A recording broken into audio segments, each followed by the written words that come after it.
voy a pedir que si no lo habían hecho hasta ahora, por favor, de ahora en adelante, lo que viene, a mí me gustaría que todos los que lo estamos viendo sintamos, digamos, la obligación de honrar a este hombre.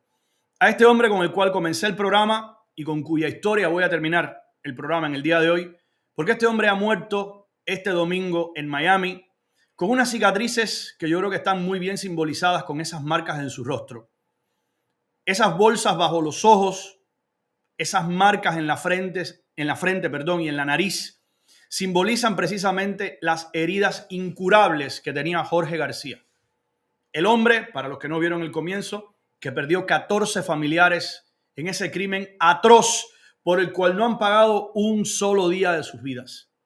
Ninguno de los que mató a sus familiares y a tantos otros, a decenas de personas, niños inocentes, que les hundieron miserablemente en la bahía de La Habana, ha pagado ni una hora de cárcel.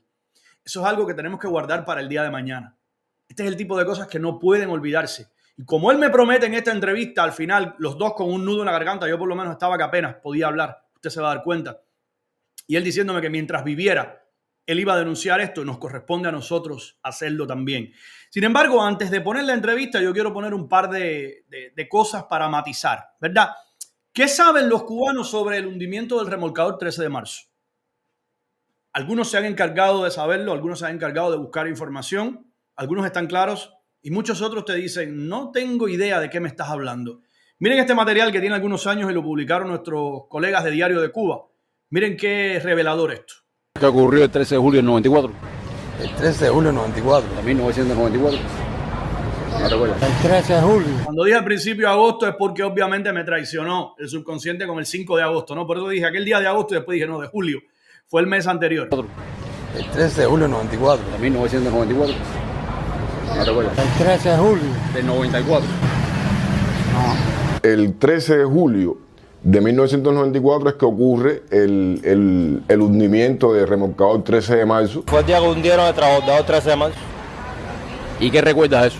Que mataron a una pila de niños. Casualmente yo vivía en la calle Jesús María, la Alameda de Paula estaba por el medio y el transbordador estaba del lado allá. ¿Era un transbordador o un remolcador? Era un remolcador, que mucha gente se metió allí pensando que por eso iban a poder salir por la bahía hacia los Estados Unidos. Eran 31 personas adultas y habían 10 niños también a bordo de remolcado. ¿Sabes qué ocurrió el 13 de julio del 94? No tengo cabeza para eso ahora. Sí sé que hubo una conmemoración y hubo no un evento, una no sé, sin manifestación, sin marcha. Fíjate cómo en el imaginario popular se sabe que algo pasó ese día. Algo tan grave que por eso lo silencia tanto la propaganda castrista. Algo tan terrible que cuando usted... Yo sé que hay muchas personas que me dicen, yo me enteré de eso viendo tu programa. Y al mismo tiempo que uno se sorprende, después lo comprende, porque en efecto lo han enterrado. De igual forma que enterraron en el mar a muchas de esas vidas que no se recuperaron jamás, también sabemos que han intentado enterrar ese crimen salvaje, un crimen espantoso de hundir un remolcador que no tenía, mira, ni para tirar con un tirapiedra, ¿verdad? Y ustedes van a escuchar el relato grotesco contado por alguien, repito, que prácticamente se aprendió esta historia de memoria de tanto sufrirla. Tengo un amigo, bueno, cuando llegue les cuento esa historia. Vamos a seguir viendo esto. Yo sé que hubo una cosa, maestro, pero para no decir mentira, fíjese como le digo, verdaderamente no recuerdo.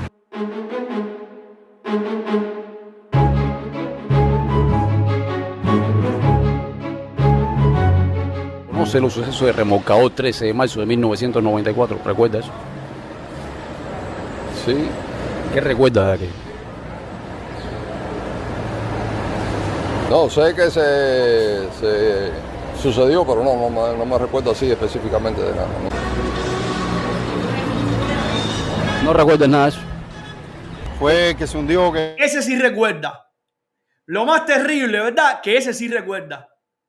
Ese es el clásico chivatón de barrio no me voy a ocultar para decirlo, que sabe, pero tiene tanto miedo que dice, además, yo no le voy a dar comida a la propaganda enemiga. Fíjense, los demás que dicen, no me acuerdo, sé que pasó algo, les creo. Al que no le creo es al que dice que no. Mírenle la cara. Específicamente de nada, ¿no? No recuerdas nada de eso. Fue que se hundió, que se mataron alguna, se embistió y eso, y como que no. ¿Qué recuerdas de aquello? Fue muy triste, ¿Por qué? porque murieron niños, creo, ¿no? Y murieron personas que no tenían, que lo que querían irse del país. Sí. ¿A quién le carga la responsabilidad eso? No me comprometa, tú sabes quién la tiene, dilo tú. Eso es comprensible. Eso es comprensible. No me comprometas. Eso, ¿quién no conoce eso? Desgraciadamente es eso lo que se ha sembrado en esa sociedad. Desgraciadamente. En ningún país donde las personas conocen sus derechos y tienen quien les proteja, usted va a escuchar una respuesta como esa de no me comprometas. Tú sabes quién es el culpable de eso. ¿Sabes? Eso lo sabemos todos. Ahora, para los que no tienen idea de la magnitud del martirio, esta muchacha que van a ver aquí hablar y contar un fragmento de lo que ella pasó, y sé que se me va a quebrar la voz porque siempre que escucho el testimonio de ella, me pasa lo mismo como le pasa a cualquier padre, como le va a ocurrir a cualquier madre, que damos la vida y las 10 reencarnaciones que nos siguieran por nuestros hijos, ¿verdad? Esta muchacha que ustedes van a ver murió este año, traumatizada, con problemas psiquiátricos, murió enero, febrero, sé que fue inicios de este año. Esta muchacha que van a ver hablar era la hija del señor que ha muerto ayer. Esta que ustedes van a escuchar, que cuenta cómo perdió a su bebé de los brazos y que ustedes la van a ver en una narración que no se le puede olvidar a nunca a nadie, era la hija de este hombre que ha fallecido este domingo luego de un martirio, luego de una vida, repito, por eso utilizo tanto la palabra martirio, ¿no? O sea, es digno del sufrimiento de un mártir. Miren para acá. Miles de hombres y mujeres han muerto víctimas de la represión del régimen. 41 personas, muchas de ellas menores de edad, fueron asesinadas en la madrugada del 13 de julio de 1994, cuando tratando de escapar de la isla en un viejo remolcador, fueron embestidos por embarcaciones castristas frente a las costas de La Habana. En ningún momento nos dijeron que nos pararan, que nos paráramos ni nada. Ellos lo que hicieron fue echarnos agua. Entonces llega un momento en que ya vemos que nosotros no podemos seguir, porque entonces sí iba a ser fatal, y paramos, porque ya el agua estaba entrando. Entonces paramos y se lo dijimos, mira, nosotros viramos para atrás, nosotros vamos a virar para atrás, ya estamos parados, y ellos nos vieron parados y todo, y le decíamos que no nos hiciera daño, que llevábamos niños ahí, le enseñábamos a los niños que seguían echando agua. Entonces después vinieron dos más, como a 7 millas allá. Y se pusieron uno por cada lado. Uno va al frente, otro atrás. Y entonces de atrás se subió arriba del barco. Y ahí fue donde le dio el golpe por el lado y lo viró. Y todos nos hundimos y el barco se hundió inmediatamente. Pero los que estábamos afuera tratamos de subir. Estaba muy profundo también. Yo llevaba al niño mío, llevaba aguantado. Y yo no lo solté. Entonces yo a subir, pero yo no sé nadar ni nada de eso. Entonces subí, pero volvía de nuevo para abajo. Entonces cuando subo, hay una mujer que estaba flotando al lado mío y me aguanté de ella y cargo al niño. Y entonces había mucho oleaje. Entonces no.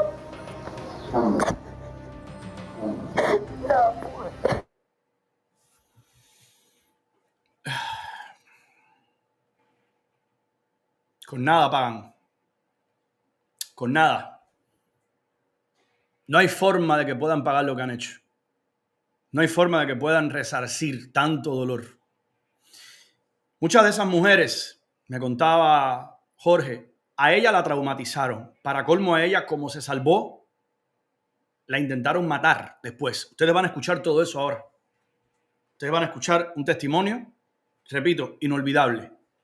Me decía Jorge, su papá, que ella y muchas otras madres que tenían niños pequeños salieron del interior del remolcador para la cubierta con los niños en brazos, Porque tú asumes que cuando enseñas a un niño la bestia que hay al otro lado se va a contener. Porque los seres humanos podemos tener todo el odio del mundo contra otro adulto, pero cuando vemos un niño cargado en brazos, nos detenemos inmediatamente. Y yo recuerdo un episodio personal, si mi hermano está por ahí, quizás lo puedes recordar. Cuando yo estaba en la secundaria,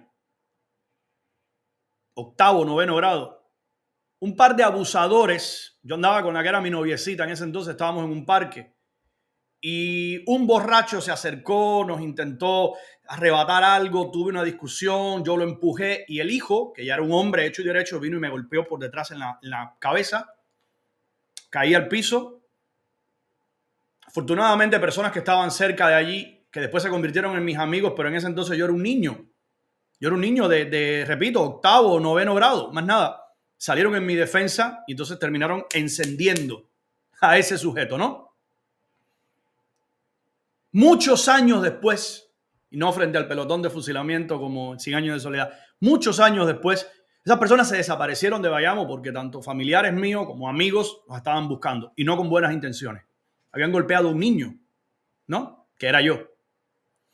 Muchísimos años después, ya siendo yo un adulto y siendo un adulto más grande y más fuerte que el más joven de los dos, porque el otro viejo había terminado, creo que había muerto unos años después, con un alcoholismo tremendo, en fin, delincuentes y gente raterita muy baja. En unos carnavales o unas fiestas populares, no recuerdo bien, yo siento que me tocan el hombro. Y cuando me viro, era el que me había golpeado a mí siendo yo niño no sé cuántos años atrás. Y estaba con un bebé cargado. Yo no sé si lo hizo con toda intención o la circunstancia fue así, no lo sé. Pero me tocó en el brazo para llamarme a conversar y a pedirme disculpas. Y ustedes no saben cuánto yo estuve soñando con ese reencuentro. Porque el niño al que golpeaste, siendo tú un machango adulto, ya creció y ya se puede defender muy bien. Y tenía unas ganas de arrancarle la cabeza. Yo estaba teniendo delante, al cual ya yo podía mirarlo en contrapicada, porque era para colmo más chiquito que yo. Ya era un adulto él, adulto yo, pero ya yo era más grande y más fuerte que él. Y tenía a su bebé cargado en brazos. ¿Ustedes creen que yo pude ponerle un dedo encima? Lo único que hice fue decirle, no tengo nada que hablar contigo, aléjate de aquí. No, que si disculpas, que si... Yo no tengo nada que hablar contigo, aléjate de mí. Pero por supuesto que yo no podía hacerle nada porque estaba con un bebé cargado. Es como un chaleco, ¿no? Un escudo. Porque los seres humanos, que somos humanos, tratamos a los niños de otra forma. Donde hay un niño, donde hay un alma inocente, ahí tú no, es como donde está la bandera, no sé, no puedo, si no está la bandera no puedo entrar, ¿no? Algo así. No. O sea, si me tienes eso, yo no puedo cruzar. Esas madres cargaban a sus niños y salían a cubierta. Y muchas de ellas tuvieron que vivir, las que sobrevivieron la vida entera, con el cargo de conciencia de que por haber sacado a los niños para enseñarlos, para decirte, hijo de la gran puta, me lo vas a matar. Si quieres, mátame a mí, pero mira lo que estás haciendo. Han contado cómo los chorros de agua les arrancaban a los niños de las manos y los hundían. Y que alguien venga a decir que eso es mentira. Y que alguien venga a decir que eso es propaganda enemiga. ¿Verdad? Y que alguien venga a decir tenemos que tener entendimiento y tenemos que perdonar y olvidar. Es muy fácil olvidar, sobre todo cuando no se tiene empatía. Cuando no se sufre, cuando no está el corazón ahí. ¿Verdad? Yo los voy a dejar por hoy, yo no voy a comentar nada. Les voy a poner la entrevista. Para los que no la han visto, sé que el día les va a cambiar. Para los que la han visto también, quédense, no se vayan. Creo que vale la pena homenajear, rendir tributo a ese hombre que ha muerto ayer, sufriendo para colmo la pérdida de todos estos familiares, sufriendo además la pérdida de su hija, que repito, murió con graves problemas psiquiátricos, esa muchacha a la que acaban de ver hablar ahí. Esta entrevista fue en el año 2019, la hice estando en Cibercuba, Como dije al principio, le agradezco muchísimo a mi amigo Wilfredo Cancio, que además me llamó ayer para darme la noticia y para hablarme de la entrevista, y él fue quien gestionó la entrevista. Él tenía cercanía con Jorge García. Para Jorge, luz, admiración y todo el cariño que le manifesté en persona, se lo quiero repetir desde este programa. No puedo decirle disfruten de esto porque no se disfruta. Es un tour de force terrible, pero ahí se los dejo. Un abrazo para todos. Nos vemos mañana. Hola, ¿cómo están? ¿Qué tal? Gracias, amigos de Cibercuba, por estar conectándose con nosotros. Comparta la entrevista que usted va a ver a continuación. Comparte esta conversación que vamos a tener hoy sábado, día 13 de julio del año 2019, donde vamos a estar conmemorando una efeméride que yo me atrevo a decir que nunca hubiéramos tenido que conmemorar, porque sencillamente nunca hubiéramos querido que ocurriera el hecho que desde hace 25 años, justamente hoy, estamos conmemorando, a pesar de la censura, a pesar del secretismo y a pesar de la complicidad de tantas personas que se han encargado de que los criminales que cometieron el hundimiento del remolcador 13 de marzo, un día como hoy, hace 25 años en La Habana, todavía no hayan pagado y muchos de ellos nunca vayan a pagar. El caballero que me acompaña y a quien tengo el gusto de saludar y darle las gracias porque me haya recibido en su casa es Jorge García. Me ha recibido junto a su perrita, me ha recibido en el sitio donde ha reconstruido desde el año 1999, cuando llegó al exilio, su vida. Pero yo tengo que confesarle a Jorge García algo que venía diciéndole a mi colega y además que he dicho durante muchos días, y es que yo tenía deseo de conocerle a usted en persona. Porque cuando hablamos de las víctimas del castrismo, aquellos que frontalmente nos oponemos, muchas veces es algo abstracto si no has tenido la oportunidad de conocerla, de tocarla, de hablarla y de sentir directamente lo que es haber sido una de esas víctimas. Y yo creo que el paradigma de lo que es humanizar, darle cuerpo a víctimas del castrismo es desgraciadamente usted. Y yo siempre voy a tener que decir esto, no quisiera tener que hacerlo. Yo estoy seguro que el primero que no quisiera hacerlo es usted. No quisiera ser un símbolo de nada. Usted quisiera ser el mismo maestro que era en Cuba antes de esta tragedia, el mismo amante de los perros. Desgraciadamente usted se ha convertido en un símbolo muy fuerte a su pesar, y hay que enfrentarlo con la dignidad que usted ha enfrentado. Vamos a resumir la historia muy brevemente para que aquellos que no conocen sepan lo que vamos a conversar con Jorge García. Si usted conoce a algún individuo que haya perdido un familiar a manos de una dictadura, ya esa persona es digna de que usted le respete, ¿verdad? Si ha perdido 2, si ha perdido 3, Jorge ha perdido 14. ¿Es el número correcto? Correcto, 14 familiares. 14 familiares, incluido hijos, nietos, sobrinos, cuñados, primos.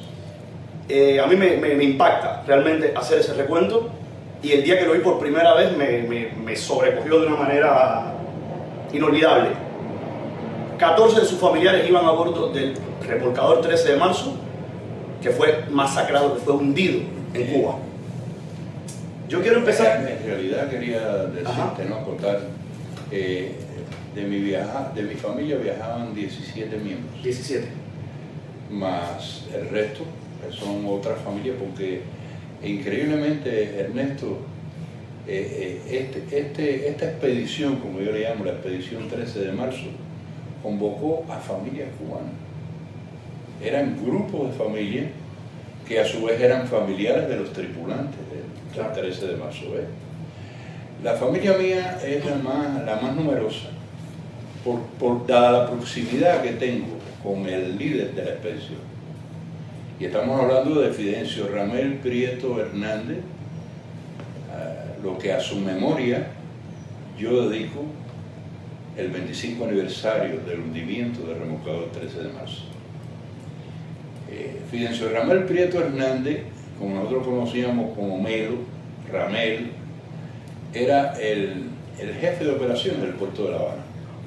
Y él tenía para su trabajo en puerto, el remolcador 13 de marzo.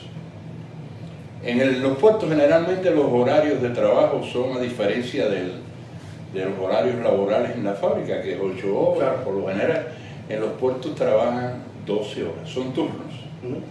¿Ves? Ese día Ramel estaba trabajando. Fíjate qué cosa más grande, ¿por qué un gobierno se convierte en el zar de la argucia? ¿Por qué? ¿Por qué? ¿Por qué decir mentira? Como fabricaron un caso, dijeron que un grupo antisocial habían roto cadenas, candados, que le dieron un brebaje a un guardia. ¿No? Si Ramel ese día terminaba de trabajar a las 6 de la mañana junto con su tripulación, y de común acuerdo que hizo Ramel, convocar a todos y vamos a desviar el rumbo del remolcador. Claro, esa decisión no se toma a ciegas, porque ya previamente se había hecho algunas pruebas con ese remolcador en viajes largos, digamos a Salvamento, que está frente a la planta de electricidad Talla Piedra, a Cabaña. Hay más de 90 millas. Sí, o sea, para certificar que podía llegar perfectamente. Y con 40 toneladas de pintura Hempel encima. Y eso perfectamente llegaba. Perfectamente, se reparó, se le puso el casco nuevo, se puso un motor de Caterpillar americano de 500 caballos. Es decir, que se reparó en su totalidad y eso. Yo sé que dije que no iba a intervenir, pero quiero hacer algunas precisiones y además les confieso, yo estoy aquí, no es que dejé la entrevista y me fui a hacer mis cosas. Yo estoy prendido, yo estoy enganchado como si yo la estuviera escuchando por primera vez, honestamente, como si yo no hubiera estado ahí. Es importante que entiendan lo que él está diciendo. ¿Saben por qué? Porque la argumentación que vendría después, la justificación, la mentira, es que el remolcador se hundió. Es que el remolcador no estaba preparado para cargar a esas personas y se hundió. Y que las lanchas, las Polargo, cuando escuchen ese término van a entender, lo que hicieron fue acudir a asistirlos, ¿no? Esa fue la mentira grosera que han impulsado hasta el día de hoy. Todo lo que están oyendo de las condiciones en las que estaba el remolcador es precisamente por eso. Estaba preparado para ir hasta Alaska. ¿Entiendes? Claro, tal vez parezca que yo un poco una insistencia mía en hablar sobre la seguridad y las condiciones del remolcador. Pero es que ellos han insistido en decir que se hundió. Pero, esa es la diferencia. Pero mira, hay un ejemplo clásico. El yate Granma. Ahí tiene ya. ¿Para qué decir mentira? El yate Granma es un yate de paseo. Si muchos han visto el Granma ahí en el Museo de la Revolución, ahí atrás del Palacio Presidencial, y tú ves que es un yate enorme, ¿ves? Pero el yate Granma tenía 15 metros de eslora solamente. Sin embargo, el 13 de marzo tenía 18. El yate Granma tenía 2,50 de manga, de ancho. El 13 de marzo tenía 4 metros de manga. Oiga, el yate Granma tenía un motor simple de 200 caballos. El 13 de marzo tenía un motor de 500. El yate Granma es un yate de paseo. Y el remolcador 13 de marzo es un yate, una embarcación de trabajo. De trabajo, correcto. Para arrimar, para pegar los barcos. Cargas pesadas, por supuesto. Es decir, y tú miras que el yate Granma sale de Tuxpan, en México. Navega por el Golfo de México y el Mar Caribe, 2 mares. Correcto. Durante 6 días, lo coge una tormenta en el camino y llegó a Las Coloradas, en el oriente del país. El yate Granma llevaba encima 82 filibusteros. Para llamarle de algún modo a esos que iban ahí. Forajidos. Iban armados hasta los dientes. Llevaban agua de repuesto, llevaban víveres de repuesto, llevaban combustible de repuesto. Y el yate Granma llegó a Las Coloradas sin ningún problema. Ahora, ¿por qué se hunde el 13 de marzo? Se hunde, ¿sabes por qué? Porque lo hundieron. Por supuesto. Esa es la razón, porque incluso, mira, ellos envejecieron el 13 de marzo para hacerlo inútil. ¿Ves? Le dijeron que tenían 115 años de vida, claro, que era una embarcación muy vieja, que apenas navegando 50 metros en la bahía iba a hundirse. Necesitaban maquillar la historia y adaptarla al propósito de creer que se hundió. Ahora mira, la realidad es otra. Si es verdad que era una embarcación tan endeble, ¿verdad? ¿Cómo es posible que 3 embarcaciones de igual naturaleza, 3 Polargos de acero, de 92 toneladas cada uno de peso, porque esos Polargos pesan 92 toneladas, no fueron capaces de parar? Así es. Y la solución fue hundir. Así es. O sea, que era fuertecito. Cuán difícil era. Y el viejito que tú me estás diciendo que era un desastre, no lo era tal cuando no lo pudieron parar 3 embarcaciones. Entonces, eso usted no me lo puede negar y usted no me puede salir a decir que sencillamente se hundió como un barquito de papel cuando de repente tenemos pruebas de que no era tal. Tú decías ahorita hiciste una referencia que realmente el 13 de marzo estaba parado cuando hundieron. Correcto. O sea, el 13 de marzo tenía el motor apagado. Correcto. Apagado. Y ellos pedían rendición. Y no. Yo quiero hacer una acotación, Jorge, porque me gustaría que aquellos que van a seguir esta entrevista entiendan perfectamente la cronología, y sucede que usted ha contado durante toda su vida, desde los últimos 25 años, tantas veces esta historia, y desde luego que es el centro de su vida, es el eje, desgraciadamente, de su existencia. Pero a mí me interesa no solamente que vean esta entrevista aquellos que saben de lo que estamos hablando, sino sobre todo los que no saben, porque nosotros sí llegamos a Cuba. Y la dictadura cubana ha perdido con Internet el monopolio de la información, y esto permite que aquello que ellos estuvieron haciendo durante tantos años ya no lo puedan hacer, y es mantener esto como un secreto de Estado. Esto no existe en la historia de Cuba.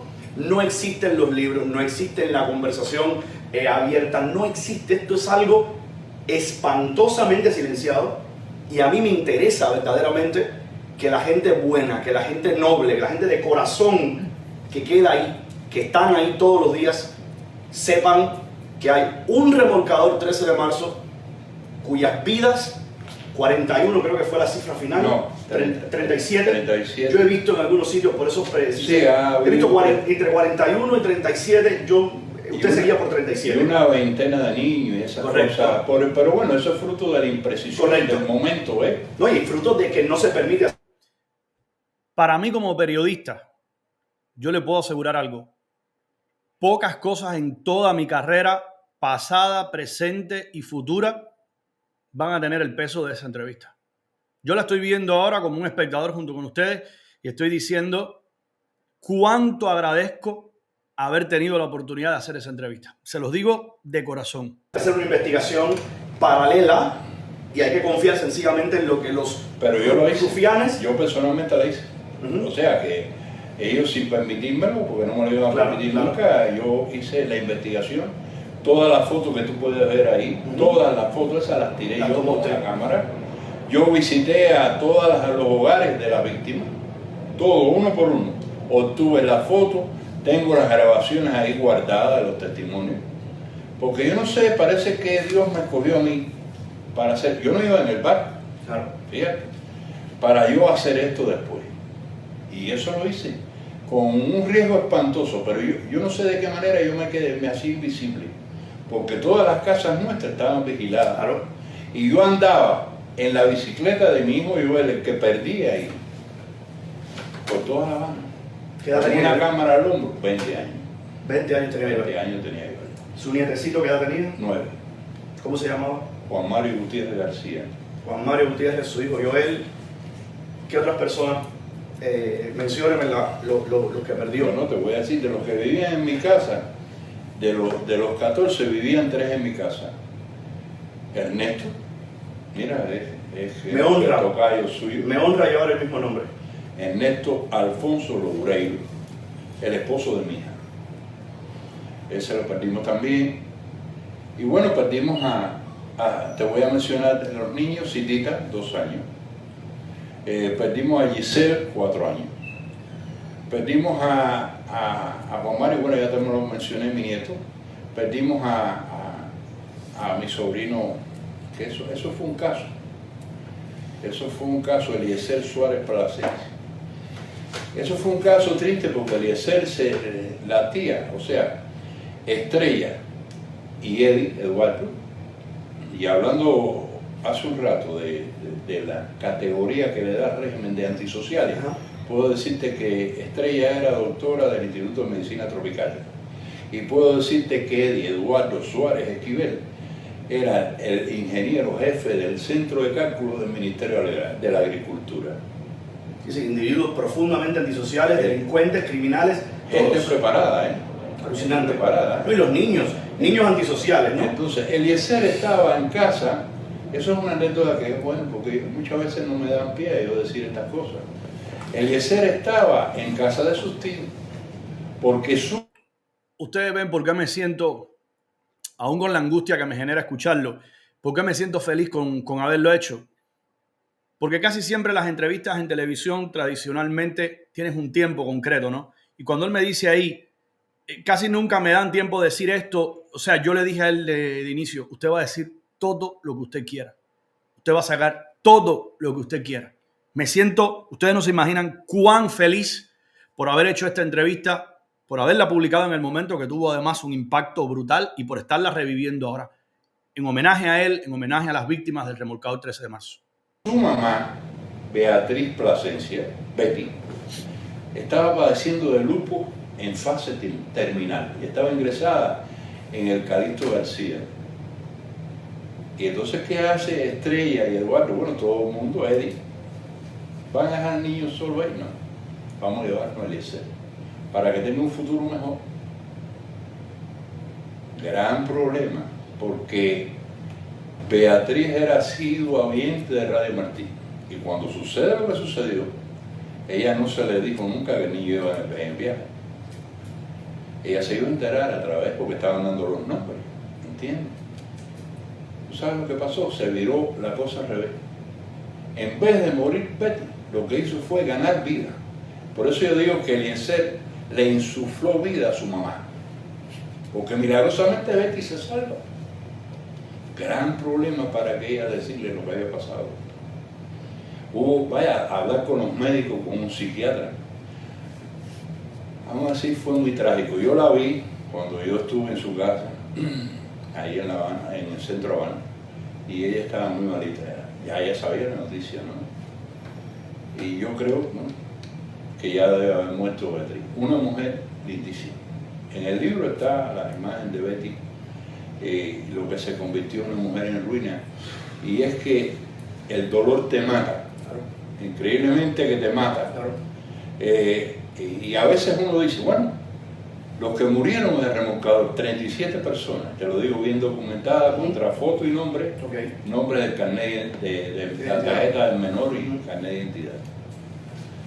No es solo los que murieron en el barco, los que murieron después de la familia. Totalmente. Porque mira, te puedo contar una anécdota de Aquilino, el viejo Aquilino, que lo conocí, gracias a Dios, allá en Cuatro Caminos, cuando fui ahí a la casa a entrevistar a Juana Carrasana. En esa casa se perdió, qué triste, Helen, 6 meses de edad, Juliana, 19 años. Se perdió el padre de ella, Reinaldo Marrero. Y se salvaron entonces Gustavo Martínez, que era el esposo de Juliana, se salvó Yandy, que era el hijo de otro matrimonio de Gustavo, y se salvó Reinaldito, el hermano de Juliana. Mira tú que el destino lo que hizo, ¿no? Porque fue una muerte, en primer lugar, la circunstancia tan caótica en que se produjo con estos chorros de agua, que voy a pedirle no contar la historia entera, pero digamos sí contar lo que ocurrió una vez. Exacto.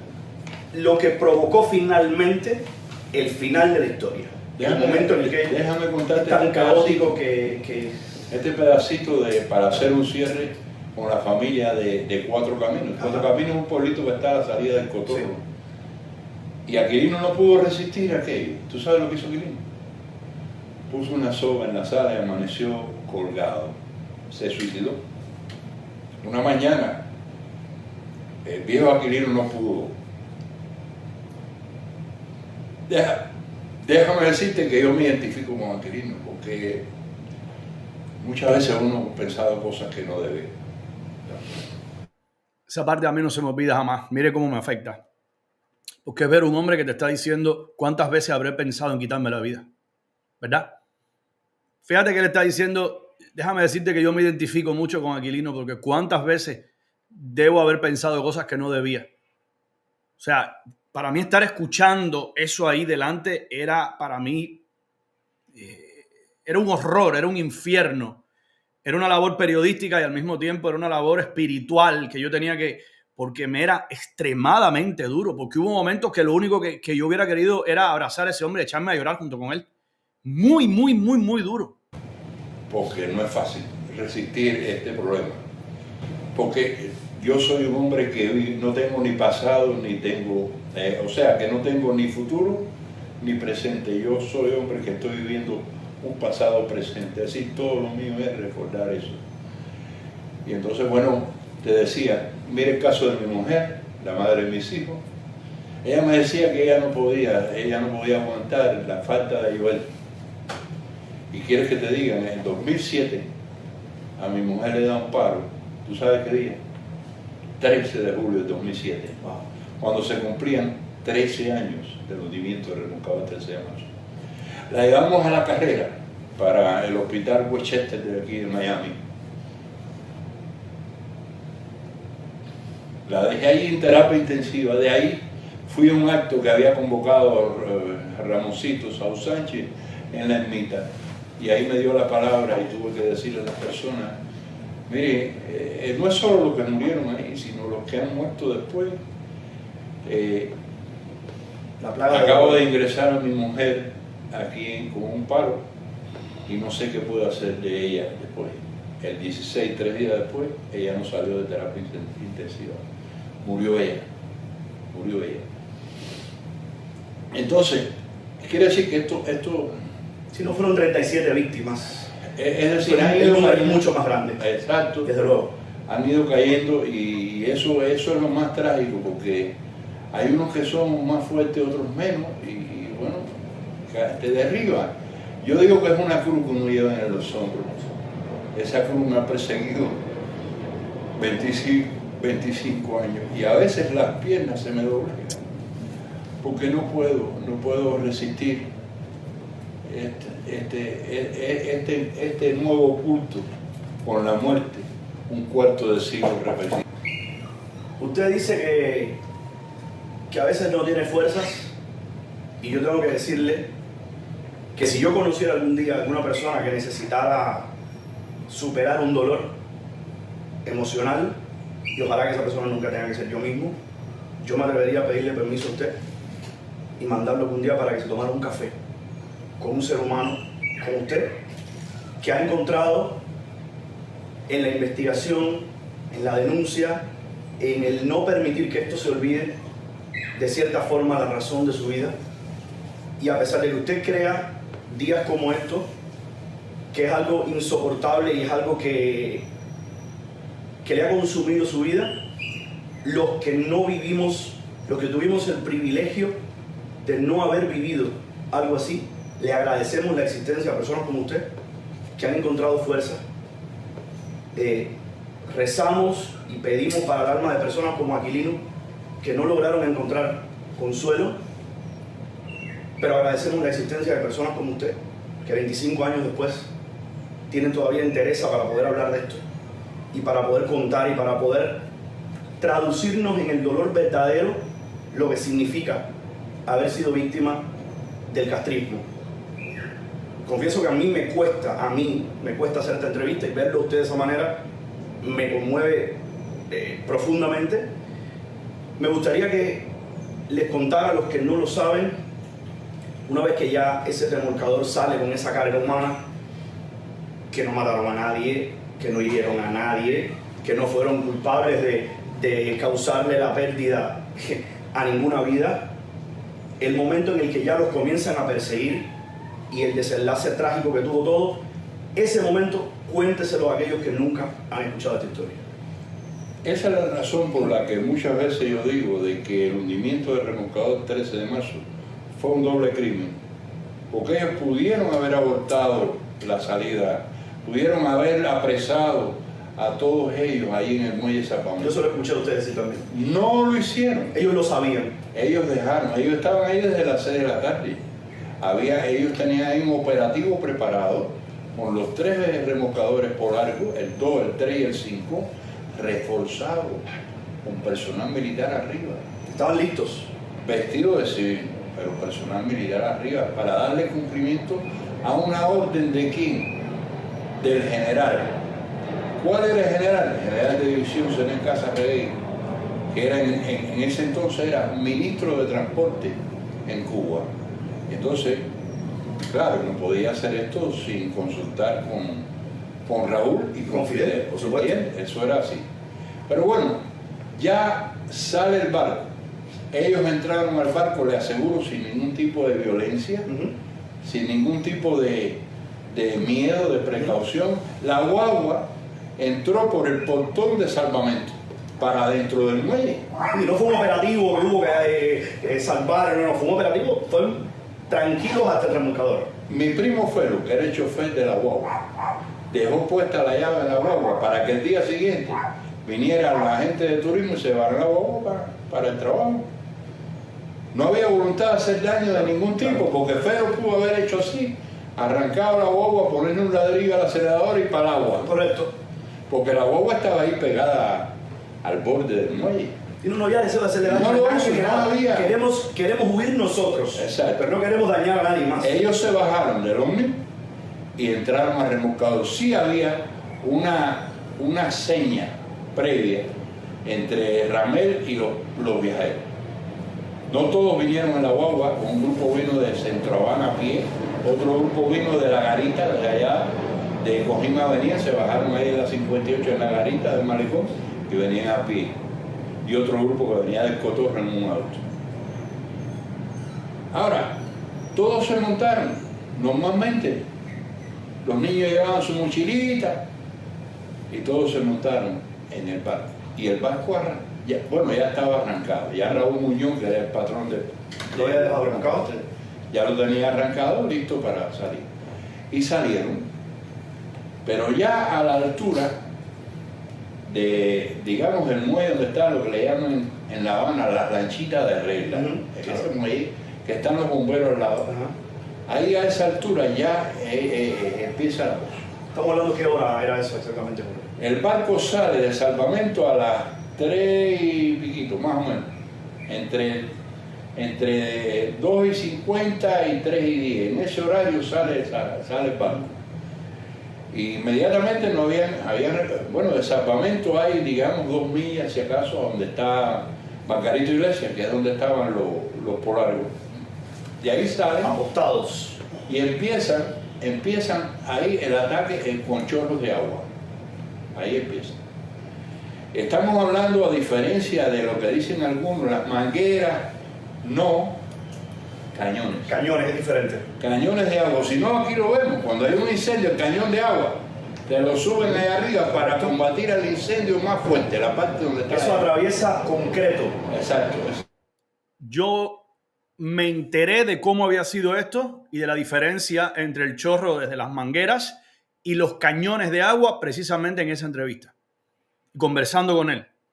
Porque en efecto, uno tiende a pensar que solamente, esas Polargo también llevaban mangueras, por supuesto, y las utilizaron.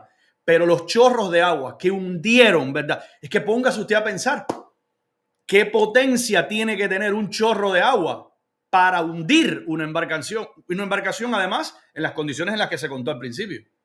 O sea, no un barquito, tú sabes, no un botecito, no. Un remolcador que tiene potencia. Imagínese la presión que tiene que tener. Él me explicó precisamente esa diferencia. No eran chorros de manguera, eran chorros de cañones de agua que tenían ese tipo de embarcaciones. Claro. La potencia que tiene ese chorro de agua atraviesa el concreto. Y cada barco de esos tiene 2 cañones. Si ustedes miran la foto, van a ver que tiene 2 cañones. Cada barco de esos. Empiezan ahí el acoso con los chorros de agua y los bandazos. ¿Te imaginas un bandazo de un remolcador que pesa 92 toneladas? Imagínatelo. Es un bandazo. Pero ¿qué sucede? Ellos cometen el error de hacer eso en puertos. Ahí en el malecón había una fiesta de la juventud ese día. Yo le iba a preguntar si alguien vio. Ajá, no, y hubo disparos al aire. Hubo disparos al aire. Y estaba la discoteca del Galeón. El Galeón es un barco que había en La Habana, que estaba ahí en Casablanca atracado, que lo tenían para hacer discoteca. Y todo eso estaba produciéndose ahí. Y entonces, por la radio ellos mismos le dicen, oye, ahí no, déjalo que saca. Fíjate qué intenciones más macabras, chicos. Si no lo pares ahí. Ahí no, déjalo que se saca. Entonces, ¿qué sucede? Cuando ellos van a ganar ya la boca del morro, porque no lo podían parar, ni con los bandazos ni con los chorros de agua, se le atravesó delante el Polargo 5 para tratar de meter al 13 de marzo al muelle de la Francesa, que es un muelle pequeño que hay, que es donde está la loma de carbón de piedra que hay en la ciudad. Bueno, ahí tratan de meterlo y Raúl Muñoz, que es un patrón, como diría yo, es un héroe, la verdad, le da el timón al revés para que ellos creyeran de que iban a entrar en el muelle de la Francesa. Y el Polargo 5 se adelanta, le da una brecha y Raúl se le va por atrás, se le escapa y gana la boca del morro. Ya al ganar la boca del morro es mar abierto, es decir que hay más posibilidades, ¿verdad?, de poder llegar a tierras de libertad. Pero ahí fue donde fue más difícil todo, porque ahí ya los 3 remolcadores ya era incesante los chorros. Señores, estamos hablando de chorros de agua a una presión de 217 atmósferas. Y les hablo con propiedad porque yo he investigado estos barcos. Porque da la casualidad, y esas son las ironías del destino, en el año 87, y discúlpenme los televidentes que están viendo ahí, voy a hacer un paréntesis. En el año 87, Ramel, el jefe de operaciones del puerto de La Habana, mi cuñado, viaja a Holanda. ¿Y a qué viajó, ustedes saben? A hacerle la prueba de navegación a esos remolcadores mismos que después lo mataron. Wow. Él los trajo de Holanda para Cuba, esos remolcadores nuevos del año 87. Uno de esos expertos que aprendió las características que tenía cada uno de ellos, que sabía perfectamente qué embarcación estaban. Claro, cuando esto pasa, que Ramel muere, la foto de estos polargos, yo voy al archivo propio, le digo a Esther, que la quiero muchísimo, le digo, Esther, hazme favor, ¿dónde están las cosas de Ramel para revisar ahí? Ahí me encuentro los planos de los polargos, todo eso, y la presión que tiene, y la presión de... Por eso sabe exactamente la presión que tenían esos chorros de agua. Claro, y yo invito siquiera a los peritos de la seguridad del Estado, o quien sea, para que vea que lo que estoy diciendo es cierto. Ustedes saben lo que era para mí estar haciendo esa entrevista, que desde el punto de vista profesional es de mucho disfrute, por lo interesante, y desde el punto de vista humano es terrible. Y para mí, ya los que me conocen, imagínense lo que era para mí estar conversando con él, con esa criatura cargada, que lo que me daba ganas era de decirle, préstame, déjame cargarla yo, déjame acariciarlo, porque yo soy tan extremadamente, o sea, me fascinan tanto los perros, que allí donde llegue yo hay un perro, usted me va a ver jugando sentado en el piso, tirado con él. O sea, para mí era una escena linda y terrible a la misma vez. Hablando de 16 libras de presión por pulgada cuadrada, que son 217 atmósferas. Es presión. Es como tú decías, Ernesto. Te atraviesa como derriba una pared. Rompe una pared perfectamente. Ahora, imaginemos esto sobre los cuerpos de los niñitos. Que muchas madres, como el caso de mi hija, mi hija salió a cubierta. Y mi hija mostró para que lo mostraba. Porque uno asume que del otro lado va a haber una gota de humanidad. Sí, sí. Porque cuando usted le está mostrando a un criminal el cuerpo de un niño, usted asume que ese criminal al menos ahí va a tener piedad.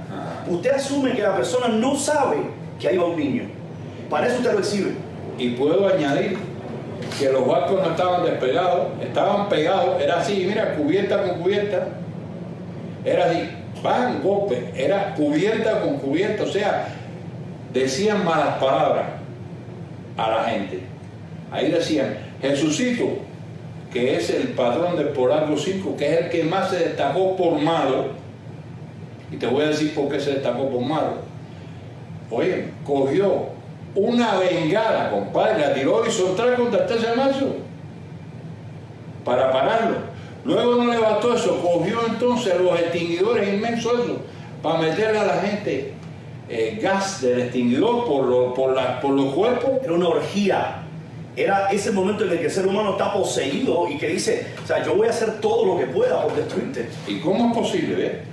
Porque siempre uno, oye, desde que yo era chiquitico, yo siempre, no sé, estudié en la escuela, estudié en el argot popular, en la calle, como de mis abuelos, de mis ancestros, que la Marina es un cuerpo élite. Siempre lo es. Siempre lo ha sido. Es un cuerpo, por ejemplo, la ética, los códigos de ética de la Marina son internacionales. Es decir, que el marino en el mar tiene el deber propio de salvar al náufrago, eso es cierto. de rescatar a un náufrago. Y eso lo vemos ahora con los cruceros, que cada vez que ven un balsero por ahí lo recogen. No pueden dejar, la propia esencia del individuo que está en el mar no le permite dejar a un ser humano ahí. ¿Y cómo es posible que esta gente hiciera lo contrario? ¿Cómo es posible que esta gente, en vez de rescatar, lo que hicieron fue tratar de matar a todo el mundo? Porque ahí ellos, el plan yo pienso que era exterminio total, que no quedara nadie con vida. Porque fíjate, cuando ellos hunden el barco, y lo voy a decir de la manera que lo hundieron, el barco ya estaba en estrepada. ¿Qué cosa es el término de estrepada? El término de estrepada es que el motor del barco está apagado y el barco se mueve por el arceo de las olas. Se mueve, pero no es que el barco se está andando. Ellos hicieron un cierre de flecha peligrosísimo para el arceo del mar. Se pusieron un barco delante y el 13 ahí, bueno, daba golpecito ahí, ¿ves? Y el Polargo 2 se mantiene echando chorros de agua por las bandas y el 5 va y se impulsa. ¿De qué manera se habrá impulsado que puso las máquinas full y arremetió su proa contra la popa del 13 de marzo y lo partió por atrás? O sea, eso se convirtió en la trampa para todos los que iban en el cuarto de máquina y sobre todo las mujeres con las madres, con las niñas y los niñitos chiquitos que estaban en los camarotes, porque los camarotes estaban debajo de la proa, así, después del puente mando, debajo estaban los camarotes, y ahí estaban las madres con los niños más chiquitos, ahí estaban Helen y Juliana. ¿Por qué es extremadamente importante esto, aparte de conocer lo que pasó? Entre otras cosas, porque la narrativa que ellos han impulsado también va, primero, que se hundió espontáneamente y que todas estas lanchas estaban tratando de rescatar, ¿verdad? Aquellos que se han aventurado a conjurar alguna forma de culpabilidad, lo que te admiten es, no, hubo un operativo y el operativo salió mal. Estoy hablando a nivel informal, a nivel oficial, la narrativa sigue siendo se hundió, ¿verdad? No lo hundimos. Pero bueno, cuando tú conversas y yo me he dado cuenta que la narrativa informal a veces de redes sociales lo que te quieren decir es hubo un operativo para intentar detener a la embarcación, salió mal y se hundió. Salió mal significa le dimos, lo tumbamos, ¿verdad? A los niños, a las personas que había ahí. No era esa la intención, pero bueno, nada de eso fue así. Los sobrevivientes y este señor, que no iba ahí, pero su hija iba ahí, y otros familiares lograron salvarse 3. Él dice al principio que eran 17 de sus familiares. Salvaron 3, murieron 14. Y todos los sobrevivientes te narraban lo mismo. No. Nos emboscaron, nos metieron ese cierre de flecha, como él lo describe perfectamente, y sencillamente nos empezaron a dar golpes y los cañones de agua nos partieron la embarcación. Ellos lo que querían era matarnos. Ellos no querían detenernos, ellos no querían arrestarnos, ellos querían matarnos. Ahí estaba María Miral y Conchitita. ¿Y por qué mencionaste a todos los demás? Estaban ahí. Cuando eso ocurre, que fue muy rápido, entró una cascada de agua tan inmensa que los cuerpos de los que estaban en el puerto de máquina fueron tirados contra los hierros. Y las madres que estaban en los camarotes empezaron a tocar porque arriba, por la parte de proa, arriba había un escotillón que se llama así, el escotillón de proa, y por ahí podía salir unos cuantos, y ellas tocaban duro ahí, tocaban, se sentían los golpes, y Gustavo Martínez y Raúl Muñoz tratando de abrir los pernos, y no podían abrir los pernos. Fíjate tú, de qué salvajada los golpes que le dieron al remolcador 13 de marzo, que los pernos no abrían. Y al rato se deformó toda la estructura. Y al deformarse la estructura, usted no puede abrir. Es como un accidente de un auto que no logra abrir la puerta. Ya al rato, cuando el barco se va hundiendo, cerraron los toques. El silencio absoluto. Se hunde el barco. Se quedan sueltos en el mar. Muchas personas que ni sabían nada. Estamos hablando 3:50 fue cuando hundieron el 13 de marzo, más o menos 3:50. Lo hunden en un punto a las 7 millas del litoral habanero. Ese lugar está infestado de tiburón, te lo digo. Muchos tiburones ahí. Y yo a veces pienso, ¿qué podré tener yo algún día de mi familia? Nada, ¿qué puede quedar de ellos ahí? Nada. Entonces, los que estaban tratando de salvarse, de buscar una burbuja de aire que los sacara, se sostenían de una nevera, que era la nevera del 13 de marzo, que estaba, tenía como una cadena amarrada, y de ahí se pudieron sujetar muchos. Muchos se sujetaron de una muerta que se murió del susto, que es el caso de Rosa María Alcalde. Se murió, daba unos gritos tremendos y le dio, parece, un infarto. Se cayó por banda, se cayó al mar y se mantuvo flotando boca abajo. Y muchos de los que sobrevivieron, entre ellos mi hija, se sujetaron de Rosa para salvarse. Estoy seguro de que sentiría honor de haber podido al menos salvar a alguien en esa circunstancia. Aquellos barcos, en vez de rescatar, porque ellos decían, ayúdame, auxilio, ayúdame, nada, quédense ahí, decían. Empezaron a dar giros alrededor de todos ellos que estaban ahí tratando, porque se iban para abajo, subían, se iban para abajo y subían. Ustedes me ven ahí filmando con el teléfono. Yo grabé parte de esa entrevista yo mismo. O sea, aparte de lo que estaba grabando Víctor, el camarógrafo de Cibercuba, yo tengo gran parte de todo ese testimonio grabado. Mírenme ahí con el teléfono. O sea, haciendo malabares para no desviar mi atención y lo que estaba, y para grabar también. Tengo gran parte de eso grabado desde mi teléfono, muy cerca también, y para mí es muy imponente. Respiraban y se volvían ahí. Un infierno. Y eso hicieron, un torbellino horadado en la superficie del mar con aquellas máquinas de muerte para impedir de que alguien se salvara. Gracias a Dios, apareció en escena un barco griego de mercante. Y entonces ellos, al ver ese barco tan cerca y que se estaba viendo la masacre que se estaba cometiendo allí, ¿qué hicieron los polacos? Se fueron, abandonaron la escena. Y las Griffin, que estaban ahí, lo digo, estaban ahí, las Griffin no llegaron porque la llamaron, ya las Griffin estaban ahí, pero estaban esperando que terminara la operación. Exacto, para que no se viera que era algo militar. Las Griffin entonces intervienen y empiezan a tirar de muy mala gana sogas con salvavidas, se pueden recuperar algunos que sobrevivieron. Pero la idea era, desde luego, que nadie pudiera contar esa historia. Nadie, exacto. En el momento en que hubiera una persona que denunciara lo que había ocurrido, ahí se destruía todo el plan de denunciar esto o de presentar esto como un hundimiento voluntario o espontáneo o un accidente que lo que iba era servirle precisamente a la propaganda para decir no se vayan, miren lo que les puede pasar, no nosotros les vamos a hacer nada, miren el mar o las inclemencias del tiempo o el azar, miren lo que les puede traer. Ahí se les arruina a ellos ese plan. Así lo dijeron, déjame decirte, porque en la primera nota que emite el Granma, ellos dicen zozobró, una embarcación, zozobró, es decir, zozobrar quiere decir en alta mar o en el mar, es que la embarcación se hunde por algún accidente, Correcto, por algo que pasó. correcto, un imprevisto. Pero no hablan nada de que es un crimen.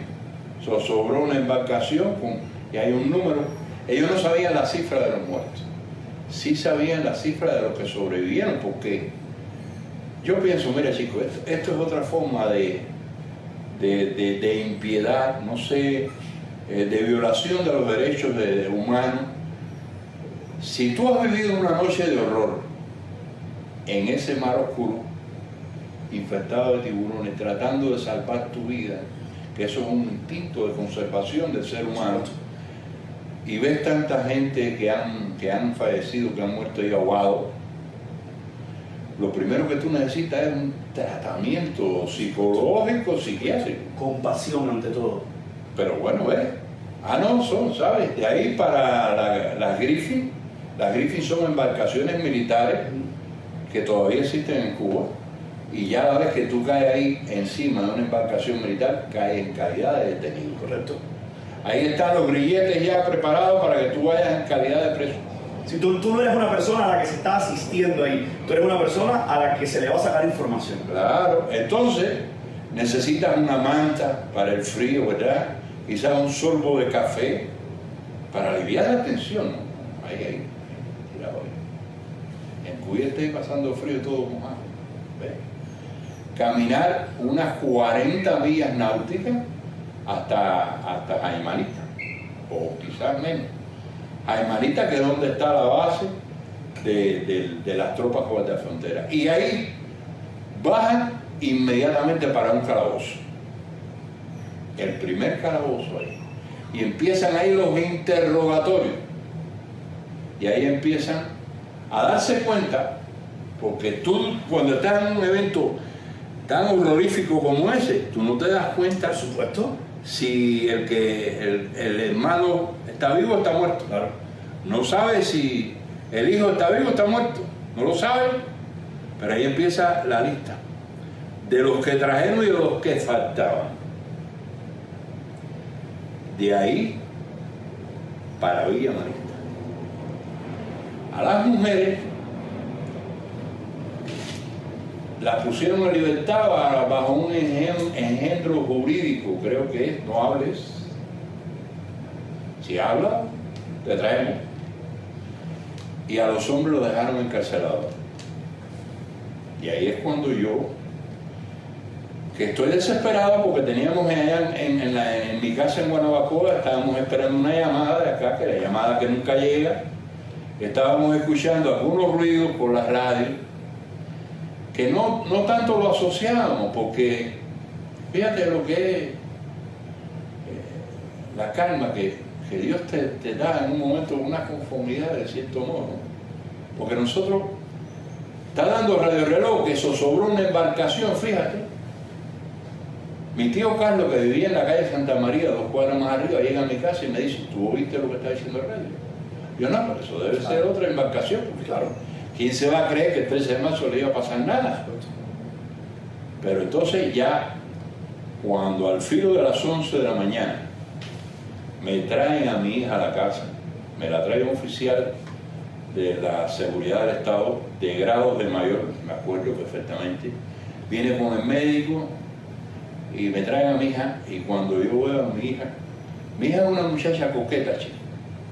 Una muchacha bonita, una muchacha que tenía sus cabellos largos, que le bajaban de la cintura, porque yo siempre decía, mija, no te pegues, no te cortes. Déjale el cabello largo. Y las tías insistían en cortar la punta, y ese cabello largo bonito que tenía mi hija, estaba todo convertido como en una soga enroscada, llena de fango. Era una trenza llena de fango. Y cuando le miro el cuerpo, todo era morado, por todos los brazos, morado por la cara, morado en los muslos, la ropa estaba raída, toda rota, ripiada, hecha ripios, sin zapatos. No habían tenido tiempo. Yo la miro así, y yo digo, Dios mío, ¿qué ha pasado? Entonces, digo, ¿qué pasó? Y ella fue a hablar y el mayor le cogió la palabra y nos dice, mire, ha sucedido a mí, el mando me mandó, el mando me me dio esta misión de cumplir con esta misión de venir a informarle a ustedes. Ha habido un accidente.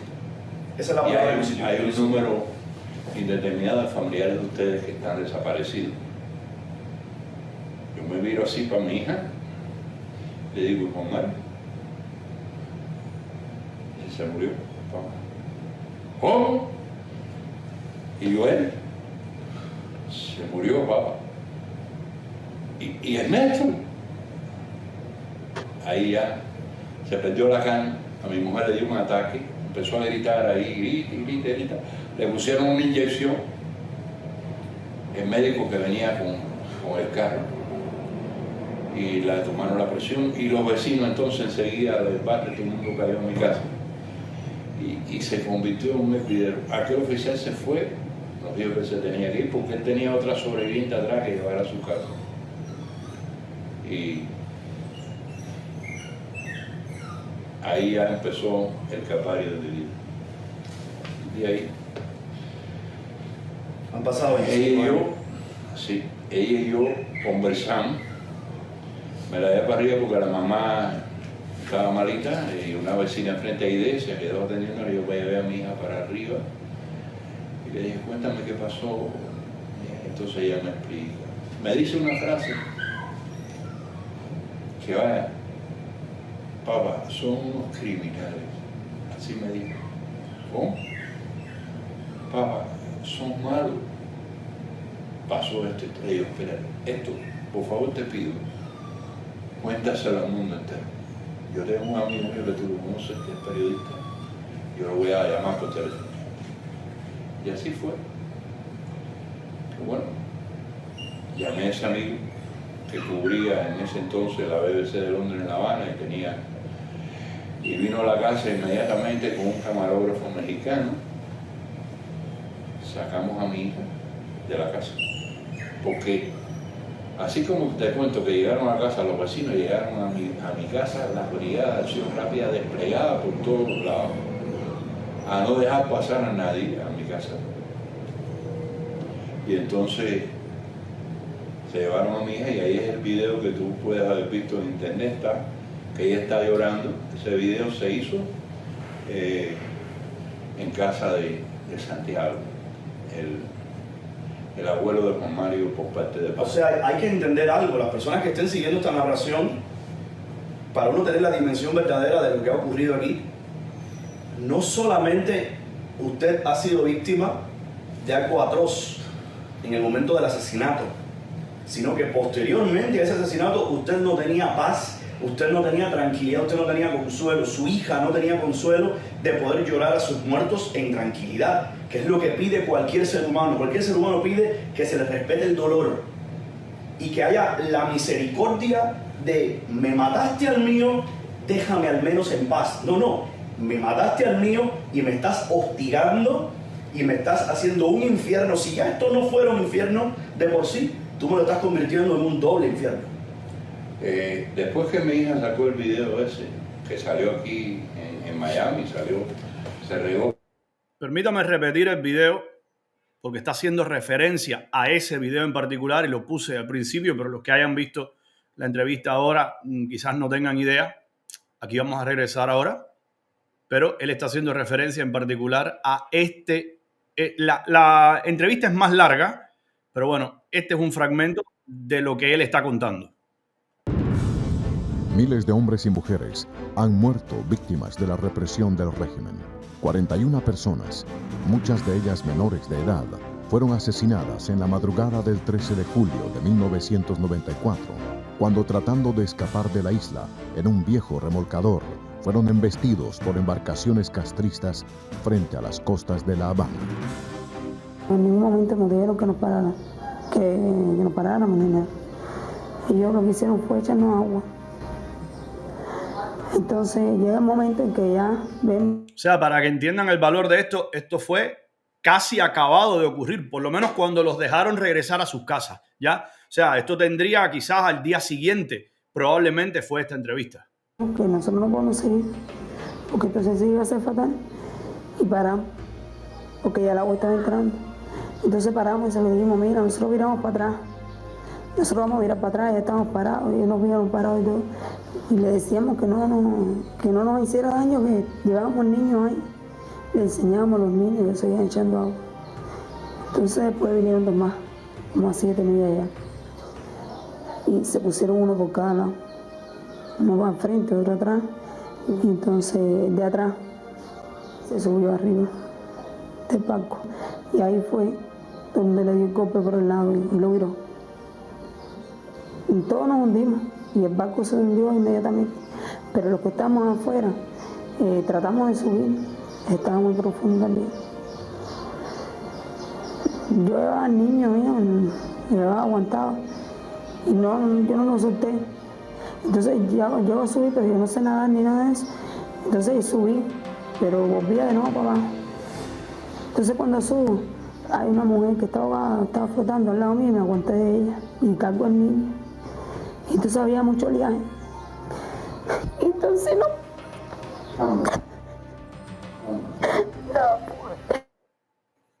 Esa entrevista es más larga. Este fue solo un fragmento que encontré de pasada. Pero bueno, para que sepan que es a eso a lo que él se está refiriendo cuando habla de ese video. Seguimos acá. Ocurrido aquí, no solamente usted ha sido víctima de algo atroz en el momento del asesinato, sino que posteriormente a ese asesinato usted no tenía paz, usted no tenía tranquilidad, usted no tenía consuelo, su hija no tenía consuelo de poder llorar a sus muertos en tranquilidad, que es lo que pide cualquier ser humano. Cualquier ser humano pide que se le respete el dolor y que haya la misericordia de me mataste al mío, déjame al menos en paz. No, me mataste al mío y me estás hostigando y me estás haciendo un infierno. Si ya esto no fuera un infierno de por sí, tú me lo estás convirtiendo en un doble infierno. Después que mi hija sacó el video ese, que salió aquí en Miami, se regó por el mundo, eso fue tan cerca como el 14. El video está saliendo por acá. Está en el Nuevo Herald, el 15, está la foto de mi hija ahí, de ese video. ¿Y quién te dice a ti que ya mi hija es un peligro? Por supuesto. Y ellos tratan, ¿no?, de tener una reunión con nosotros, de hablar, qué sé yo, qué sé cuánto. Y nos convocan a una reunión en el partido de Guanabacoa con los peritos nombrados por Fidel Castro, que están investigando los sucesos de Remoncado. Y en esa reunión, por poco me matan a mi hija. Me la envenenan con un psicotrópico en un café. Cuente eso, porque eso a mí cuando yo escuché eso, créeme, me pareció que fue así. Mira, éramos 3 personas los que estábamos en aquel recinto.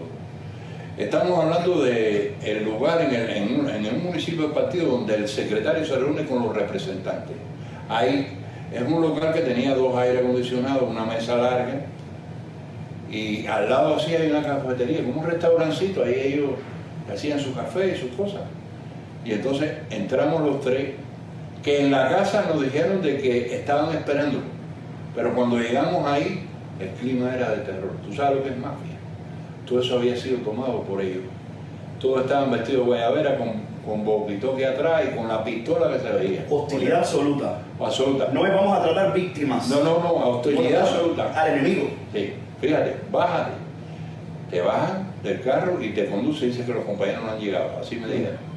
Subimos a la segunda planta, a ese lugar ahí, nos sentamos a este orden. Mira, aquí está la puerta y ahí está la cafetería. Yo estoy aquí sentado en este lado.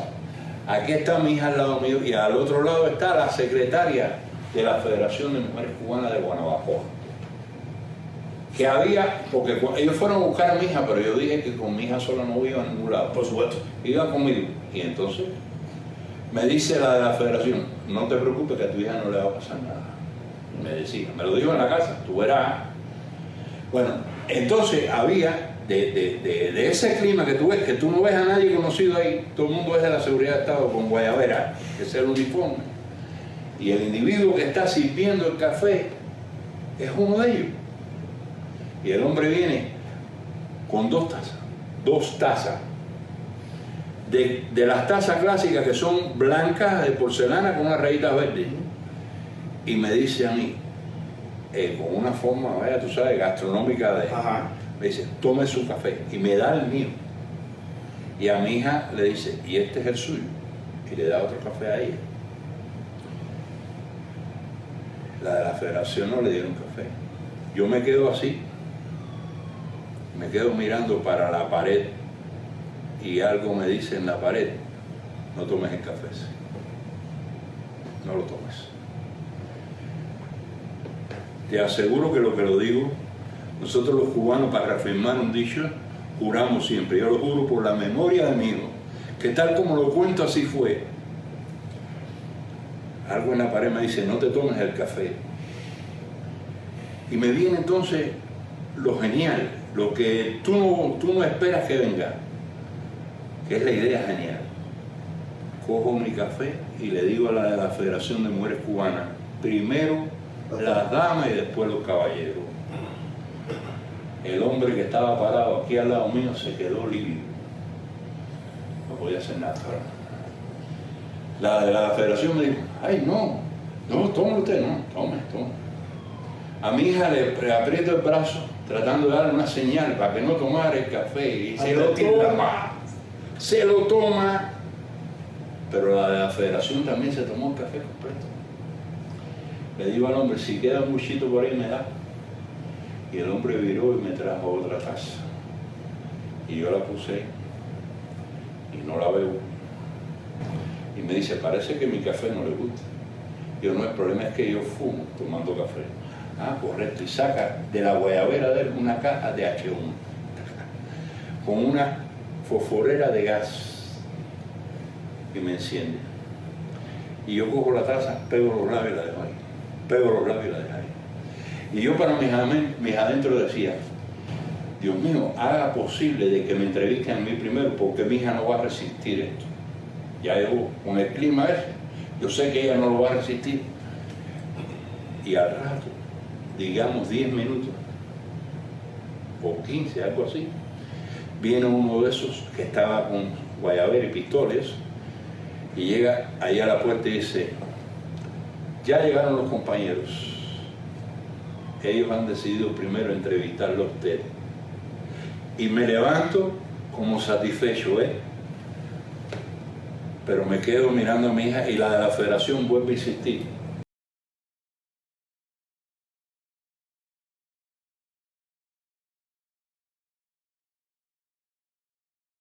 Gastronómica de... Ajá.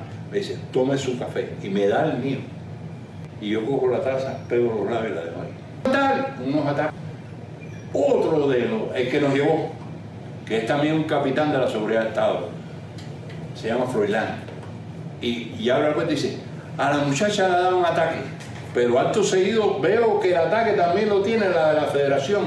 Y era una gritería, ¿qué es esto? ¿Qué me pasa? ¿Qué? No puedo aguantar. Unos ataques. Y dice, no, me la llevo para Poliquino. No, me la llevo yo. ¿Qué va? No me la toca, me la llevo yo para Poliquino. Y me llevé a... Y se quedó la de la Federación dando gritos allí. ¿Entiendes? Se quedó allí dando gritos la de la Federación. ¿Sabes qué? Mi hija estuvo 15 días en hibernación psiquiátrica. El psiquiatra que la atendió a ella, un amigo mío, que lo recordaré siempre, el doctor Cristiano, jefe del policlínico de Machaco Mejera de Guanabacoa. Y él perdió la militancia del partido, lo perdió él, con esto de atender a mi hija. Lo sacaron del cargo de director de policlínico. En estos momentos él está Cristian, el doctor Cristian está en España. No sé si estará vivo o no. Él fue el que se encargó y me dijo, tu hija le han puesto un psicotrópico en el café. Dice, viendo una curva de XY, tenemos que poner medicamentos para poner en meseta el psicotrópico. Porque si no, tu hija pierde la memoria. Le puso inyecciones, pastillas y sueño inducido durante casi un mes. Luego, cuando ella sale de eso, quedaba la segunda parte, ejercicio, de relajación en el gimnasio del INDER de Guanabacoa. Ahí es donde por poco me la matan 2 veces, porque ella iba en la bicicleta de su hijo, de mi nieto Juan Mario, y esa bicicleta le salía un lado oscuro de una de esas... Señores, para que no se preocupen más, no se saltó absolutamente nada. De hecho, hubo un fallo aquí en el video y volvió a subir. Lo único que él estaba contando es que él fue primero y que apenas salió por la puerta empezó a escuchar los gritos de que algo estaba pasando. No se preocupen, que no se perdieron nada. La entrevista me la conozco de memoria, créanme. La segunda vez le partieron la cabeza. La primera vez fue, vaya, pasó el susto ella. La segunda vez le partieron la cabeza. Y ya le dije, no hay más gimnasio. Tú no sales de la casa. El gimnasio lo vas a hacer aquí. Y así ha sido, ¿no?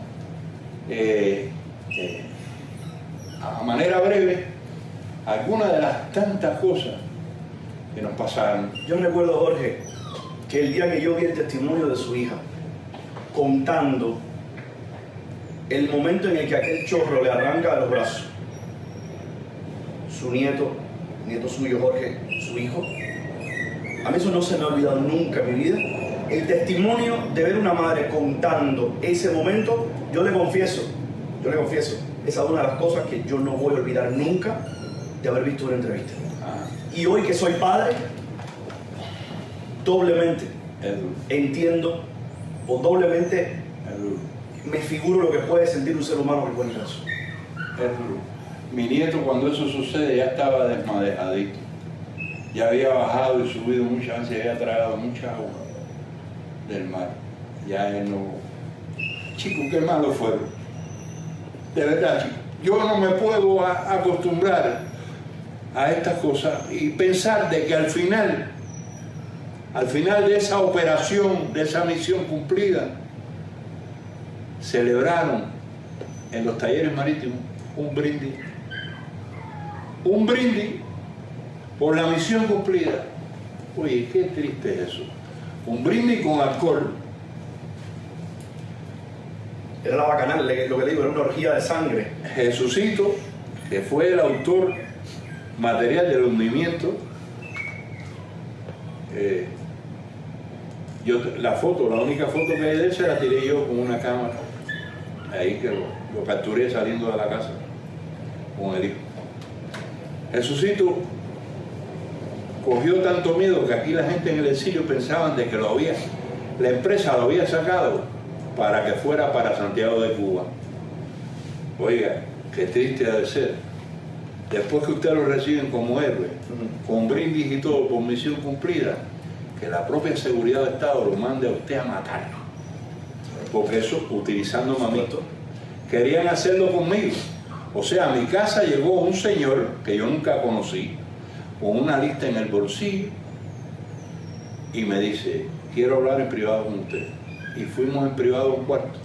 Y ahí ese hombre me dice... Oigan esta parte, porque esto es lo más alucinantemente siniestro que usted pueda concebir. Porque además sabemos que operan así, pero aquellos que no estamos vinculados permanentemente a la maldad de esta forma, a veces nos quedamos como diciendo, ¿esto realmente puede suceder? Pues sí. ¿Cuál era el plan? Recuerden, necesitaban acabar con la mayor parte de los implicados de una forma u otra. También con los ejecutores. Recuerden que el poder sencillamente te utiliza.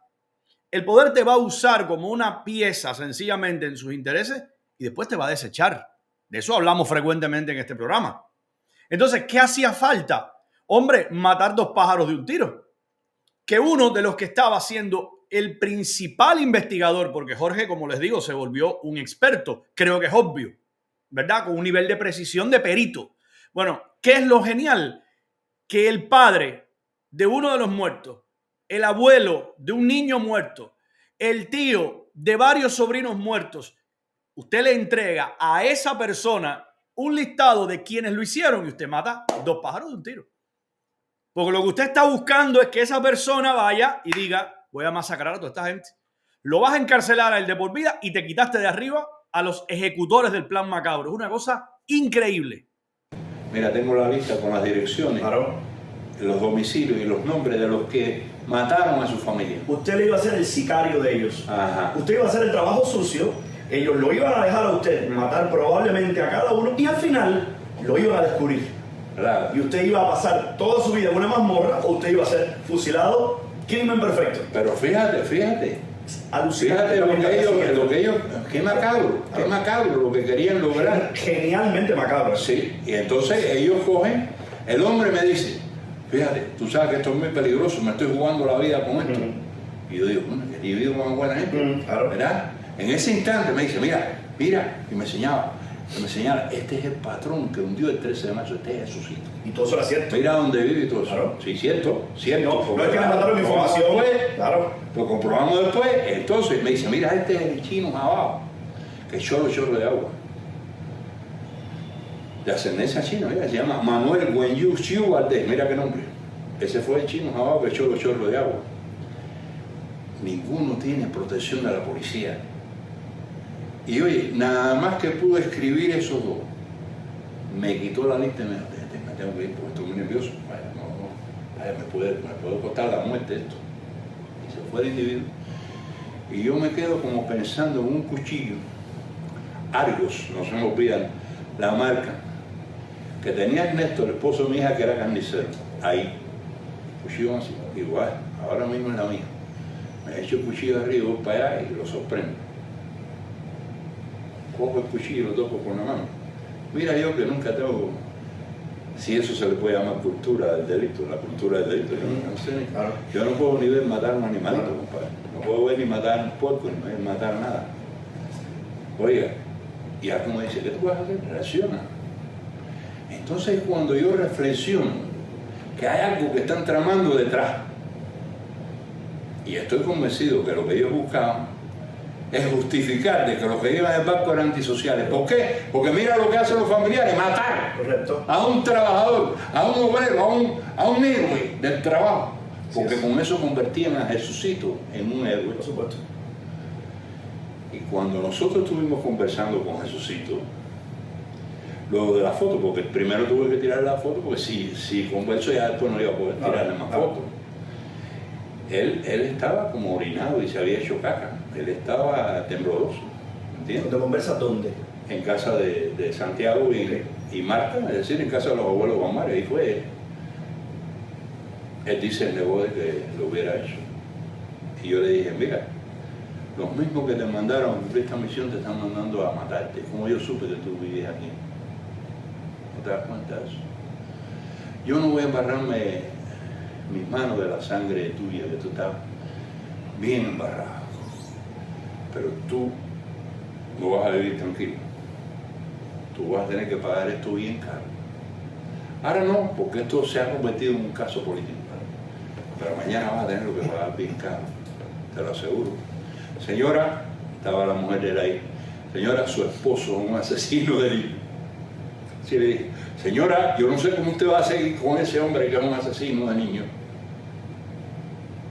Actualmente Jesucito se tuvo que ir para Santiago de Cuba.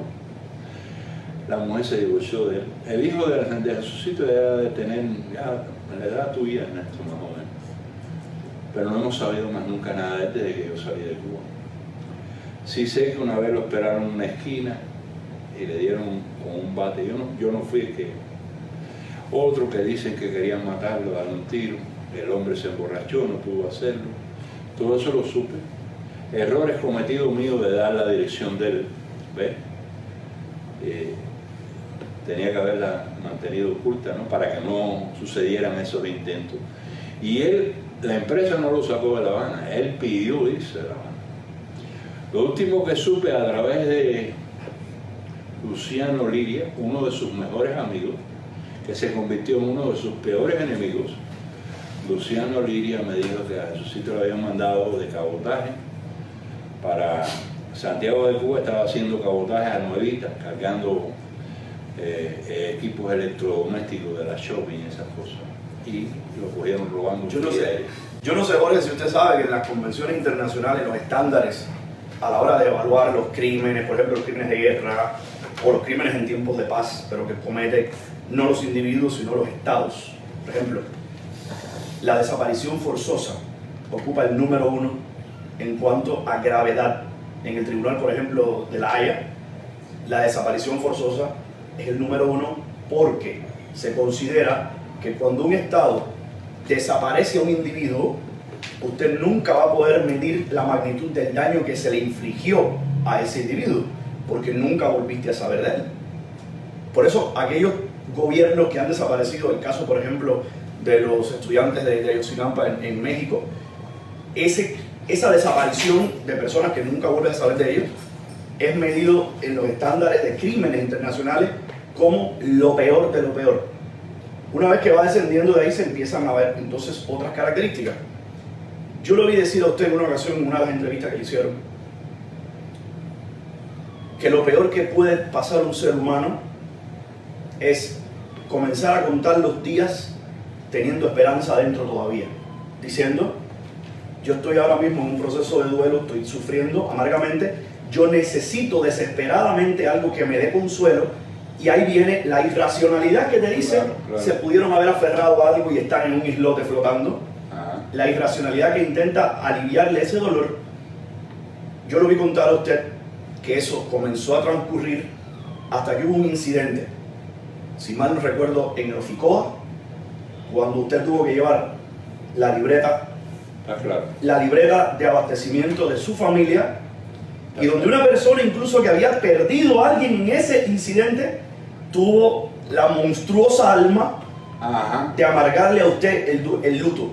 Exactamente. Nunca se me ha olvidado. Fue así mismo. Cuente eso. Sí, yo siempre estaba pegado a la ventana porque mi casa tenía un compromiso entre lo colonial, en mi casa allá en Guanabacoa, y lo moderno, ¿no? Entonces tenía una reja colonial a la entrada, un atrio, una cosa, ¿verdad? Y entonces, bueno, yo siempre miraba desde la ventana cuando sonaba la reja. Yo pensaba que mi hijo iba a llegar. ¿Tú no sabes? Yo tenía esa esperanza siempre. Yo pensaba que ellos llegarían, porque podían haber estado en un islote o algo así, porque mi hijo Joel era un muchachón bien preparado físicamente y como estaban dando como desaparecidos, no muertos. Claro. Entonces, bueno, pero ¿qué sucede?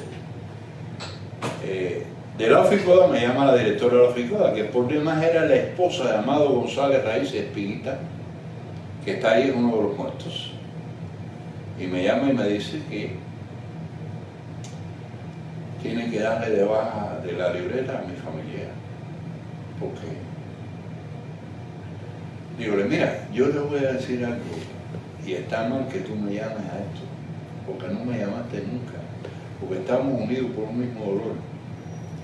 Tú perdiste a un marido y yo perdí un gran amigo, Espiguita. Es como si fuera mi hermano, nunca viniste a mi casa nada, y ahora me llaman aquí a la Oficoda para que yo firme, como que le van a dar de baja a mí, que yo entregue la libreta y los rayos.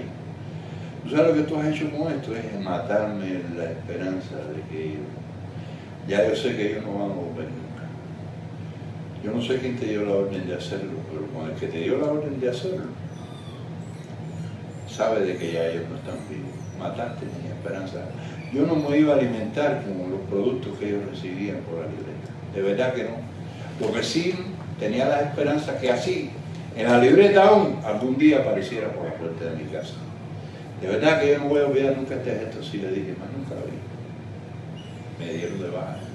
Jorge, es el símbolo. Esa escena que usted cuenta es el símbolo de la ruindad extrema, es el símbolo de la degradación extrema. Yo he citado muchas veces algo, y voy a introducir el personaje porque me gustaría que aprovechara ya esta cita para que nos contara entonces cómo salió de Cuba y cerrar esta entrevista de una manera que yo sé cómo quiero cerrar lo que le quiero decir a usted al final.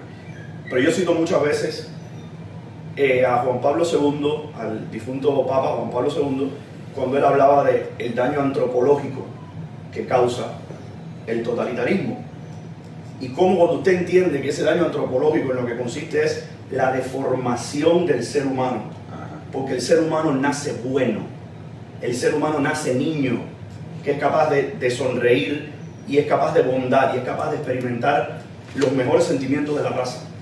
Y cómo ese individuo puede irse deformando y cómo el totalitarismo es una máquina de deformar seres humanos y es una máquina de pervertir la esencia de algo que pudo haber sido muy lindo, que era un hombre, un individuo, una mujer, convertirlo en un monstruo. Eso de llamar a un individuo para darle de baja, porque imagínate tú, estás consumiendo los recursos del país, tú estás comiendo más arroz del que deberías, cuando usted no estaba ni probando bocado. Yo me atrevería a decir que usted no comía. Eso de decirle, usted está cogiendo más azúcar de la que le debe, esa es la esencia de lo que es la miseria humana ya en su manifestación más pura. Es eso lo que me lleva a pensar en el daño antropológico del que hablaba Juan Pablo II. Yo creo que no hay mejor escena, finalmente, que esa, que darle la orden, no, oye, ya hay que quitar la comida la comida de los muertos, hay que quitársela a este hombre. Así mismo. Y yo realmente, mira, ahora que hablas del Papa, yo agradeceré eternamente a la Iglesia Católica, a todo el prelado de la Iglesia Católica, sobre todo en Guanabacoa, la atención que tuvimos. Un día nos sorprendió la llegada del nuncio allá a la casa, la llegada del nuncio, y el nuncio nos traía en sus manos un telegrama del Papa Juan Pablo II, tú sabes, ayudando desde el punto de vista espiritual a alcanzar el consuelo. Y junto con esa carta del Papa venía una carta de Jaime Ortega Lavín también. Y aquello fue cuando yo vi el anuncio que pudo pasar, no pudieron impedir que pasara porque vino un carro diplomático con la bandera cristiana. ¿Usted era católico, Jorge, en ese entonces? Bueno, chicos, yo siempre lo he sido, porque yo estudié desde pequeño en escuelas católicas, en los escolapios. Y entonces, bueno, pero el Papa, no por mi condición de católico, le pregunto como solo, ser humano. Correcto. Hay un hecho que está conmoviendo al mundo. Desde luego. Y le pregunto solo para saber en usted. Y entonces coge y se va y nosotros lo vamos a ayudar a ustedes. Y al otro día aparecieron dos monjitas, hijas del amor de Dios. Oye eso, Sor Judith y Sor Sofía, dos monjitas, empezaron con un rosario, con una Biblia, a darle consuelo a mi hija que tanta falta le hacía. He de decirte que aquel daño que le hicieron a mi hija no quedó saldado con los ejercicios ni con la hibernación psiquiátrica. No volvió a ser quien era nunca. Mi hija ha tenido secuelas y actualmente padece de Alzheimer.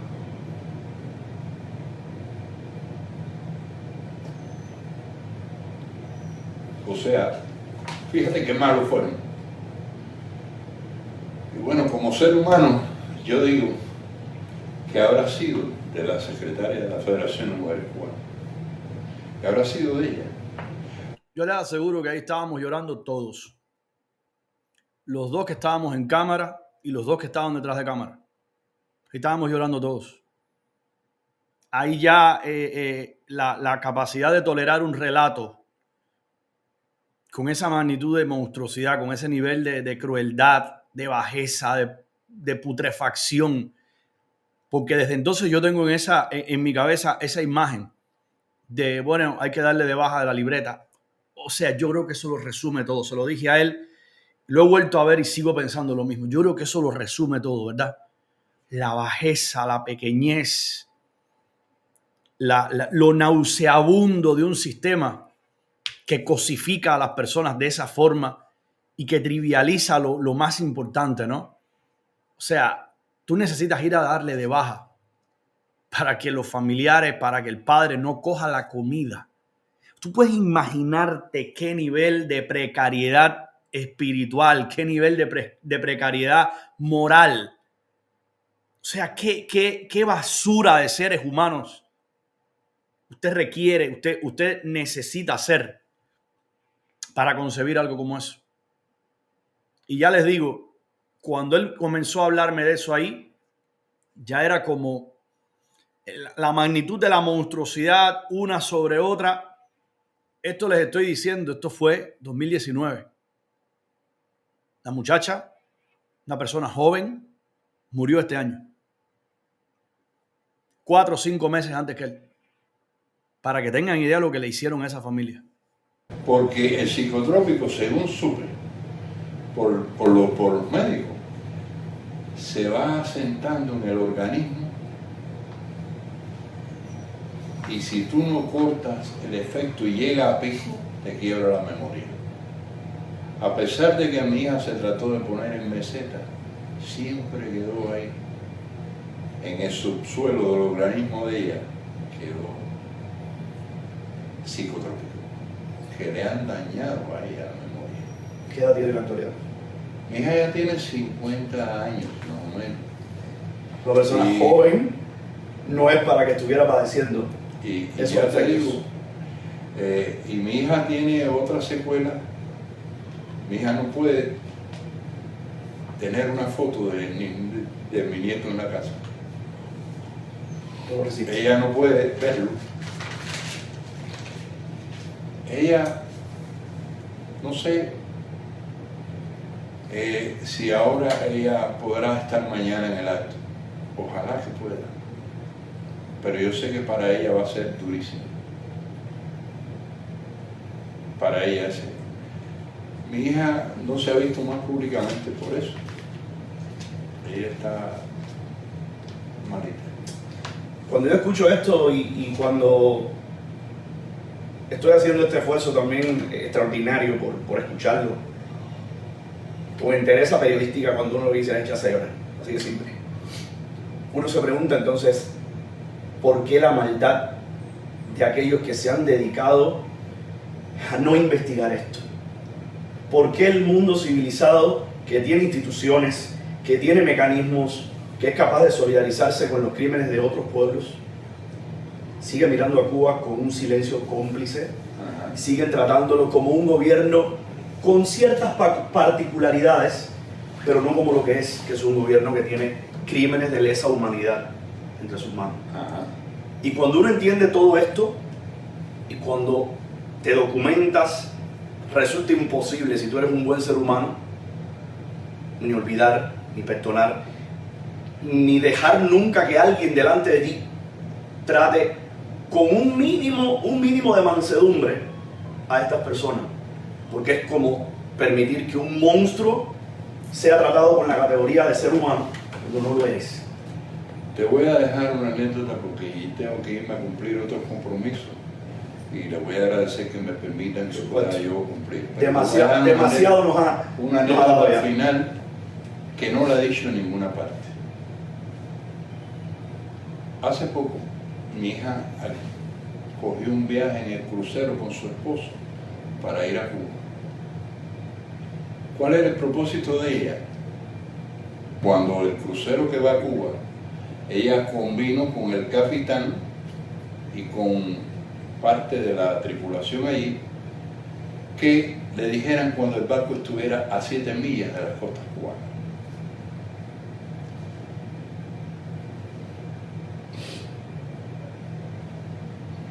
Ella llevaba 2 cojines florales para soltarnos en el viaje de ida en el punto de las 7 millas sin hacer ruido. Nadie sabía por qué ella llevaba esa flor y qué iba a hacer ahí. Y así lo hizo. Le avisaron, ya estamos a 7 millas. Ahí dejó caer su cojín de flores. Cuando llegó a la capital cubana, una de las jefas del crucero le dice, ¿quieres bajarte en La Habana? Dice ella, bueno, está bien, sigue. A ella y al esposo. Porque lo que no sabían ellos es que podían bajarse. Y entonces había un grupo de familiares ahí, de ella, no, del esposo de ella, en el maleconcito ahí mirando, y estaban saludándose y eso. Pero cuando esta persona dice, a ver, si puede bajar, ellos son amigos míos, la gente de migración, yo les doy comida a ellos, yo les doy ropa. Entonces, mi hija tuvo que darle el pasaporte para que ellos... Habían 2 personas y un señor mayor, eran 3 pasaportes. Ella fue allí hasta inmigración, le llevó los 3 pasaportes y le dijo que necesitaba que estas personas bajaran para verla. Dejó. Pedir permiso para ver a tu país. Estamos entendiendo todo esto. O sea, que obviamente esto no era solamente en el caso de ella, pero cuando tú te das cuenta que tienes casi que rogarle a un hijo de la gran puta de eso, déjame ver mi país. Estoy aquí en este barco. Esa tierra de ahí me pertenece tanto como a ti. ¿Verdad? Pero no nos escuchen. Pasaporte, viró y le dijo, mija, tú verás que vas a poder caminar por La Habana. Al rato viene un coronel vestido de militar, de muy mala cara, y le dijo al anciano, mire señor, usted puede bajarse y visitar La Habana. Ustedes 2, vienen para atrás. No la dejaron entrar. Así fue. El otro ramo de flores lo echó ella en el viaje de regreso aquí a Estados Unidos. Esa anécdota quería dejártela. Yo se lo agradezco. Yo le agradezco enormemente que nos haya contado eso, porque es el extremo de la maldad también. Es otra de las aristas de la maldad. El día que usted se pregunte, y es de la manera que quiero terminar mi entrevista con usted, el día que usted se pregunte por qué se ensañaron tanto, esa pregunta se la tiene que haber hecho usted todos los días de su vida. ¿Por qué se ensañaron tanto? ¿Y por qué conmigo? Que es una de las preguntas que se hace. Uno de mis grandes amigos en Cuba es un psiquiatra eminente, terapeuta, que ayuda a otros a superar el dolor. Y ese gran amigo siempre decía que cuando usted se pregunte ¿por qué yo? Hay múltiples respuestas. Yo le voy a dar a usted la que yo creo. Ellos tienen que ensañarse con personas como usted, como su familia, porque eran las personas que podían simbolizar la maldad de ellos. Cuando usted se ensaña con alguien tan noble, con alguien que ha sido capaz de dedicar su vida, como usted, a no olvidar esto, a contarlo con decencia, con amor por los que perdió, yo creo que es el testimonio más terrible que puede existir de hasta qué extremo se puede llegar cuando se es malo, cuando se es terrible, cuando se es dictatorial y cuando usted está dispuesto a todo por tal de preservar el poder. El día que usted piense que su vida no tiene sentido, que su vida no ha logrado ser absolutamente nada más, que usted sepa que nosotros lo necesitamos. Que mi generación, yo tenía 10 años cuando esto pasó, mi generación y mi hijo y todas las personas que no supimos en tiempo real esto porque éramos niños, nosotros necesitamos de personas como usted y de entrevistas como esta y de que usted nunca haya dejado de investigar y se haya vuelto un experto en términos navales, en cosas que son tan terriblemente dolorosas para usted, que usted las haga. Nosotros lo necesitamos. No diga usted solamente su familia. Nosotros, los que no lo vivimos, pero que hemos querido tener justicia dentro de nuestro corazón, necesitamos que usted haga esto. Y de la misma manera en la que usted me ha contado hace un rato, que hace un año, usted acogió a esa perrita como nueva integrante de su familia, y usted es un ser humano que le ha dado el sentido a su vida, por ejemplo, a seguir protegiendo animales y a no permitir que algo como esto lo convierta en una persona malvada. Para nosotros es un digno de una admiración extraordinaria. Pues yo te prometo, porque cada imagen de un joven, yo veo la imagen de mí. Yo te prometo que, bueno, si Dios me lo permite, en un sillón de ruedas, porque esto me da a mí una enfermedad que se llama estrés postraumático. Me empiezan a doler los huesos. Por supuesto. En un sillón de ruedas, yo seguiré cumpliendo contigo con este compromiso. Gracias. Gracias. Gracias de corazón. Gracias a ustedes por haber asistido a esta entrevista. Gracias a Jorge por permitirme entrar en su casa y por decir esas palabras. Estoy seguro que nunca se me va a olvidar algo como esto. Gracias y sigan conectados en Cibercuba.com. Gracias.